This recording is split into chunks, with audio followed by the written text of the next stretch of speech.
You gotta breathe lots so you get oxygen in your blood.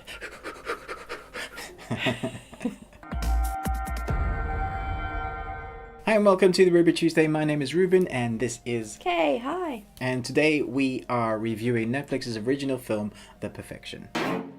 So The Perfection is about a celloist, and not just any celloist, a sort of a virtuoso celloist who went to an extremely, exclusive academy that only a few in the whole world ever get to study at this particular academy of music, and they churn out the best of the best of the best. The best of the best of the best.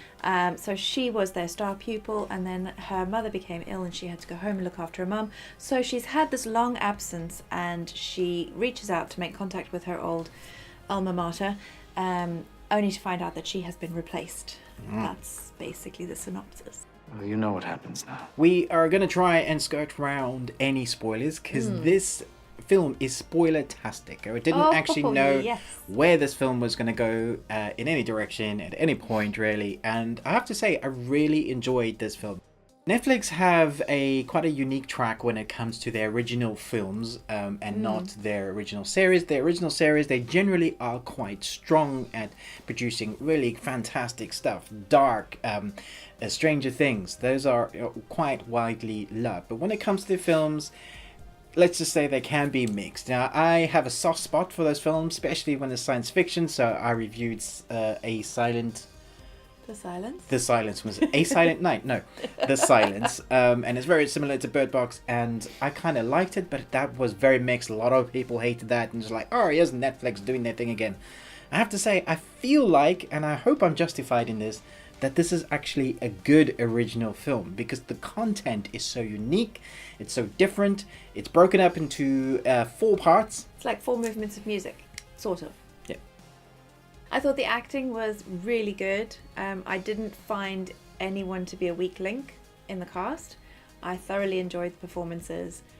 And without giving any spoilers, I think what I really appreciated about the performances was that you didn't see it coming until you saw it.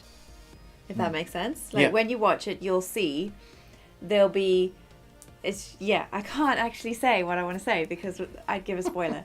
But yeah, no, I really appreciated the acting.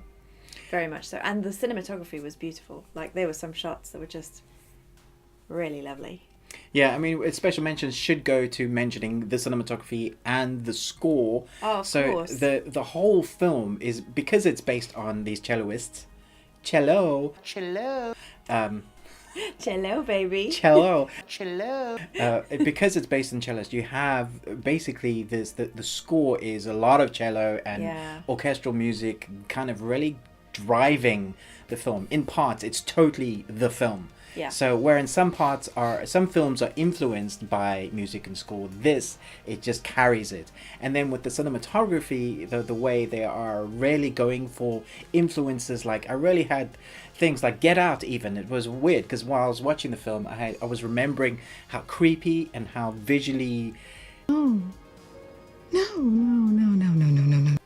arresting Get Out was, and I had the same influences with this film. Also Stanley Kubrick. I don't know what you're talking about. There are moments where I remembered certain bits from Stanley Kubrick, the way he shows you stuff in film, he has a theme for each film that he really goes for, and I felt like this film has many themes, but in one part of the film, with the cinematography and the score, you can be like, it's this type of film. And then another part, as they break it up, you thought, oh no, now it's a thriller, now it's a revenge, now it's like... And so they have these segments, but it's definitely undertoned by this really creepy edge that you're not sure what's going to happen, but you don't feel comfortable. Yeah. Yeah, it was very uncomfortable in parts. I have to say the film is actually a lot darker than I was expecting it to be. I watched a little bit of a trailer, but I cut it off because I don't like trailers to spoil storylines. Yeah. And I would say if you can avoid it, avoid watching this trailer because you kind of want to go into this film fresh. You want to know nothing other than what we've told you. You can guess, and we were trying to guess, and there was one port. There was one port There was one part that we did guess, but then we had no idea where it was going to go because we thought it was going to go in another direction, and it completely just eluded us to what was going to happen. I have to say, I think it ended well. Yeah. Which is unique again for Netflix films, because many times I think that's partly the issue. When you get to the end, you're really hoping they're going to end it well. Like a Stephen King novel or film adaptation where suddenly it's a giant spider. This ends well. It does, yeah. So, what do you give this? An A.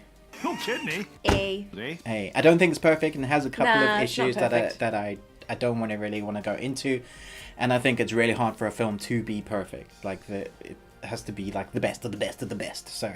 The best of the best of the best, sir. To be perfect. Oh yeah, so, no. Yeah. There's no such thing as perfection. Yeah. So yeah, do check this one out. I think that you'll enjoy it. This is not for kids. It's definitely an adult. There is adult content. There is nudity.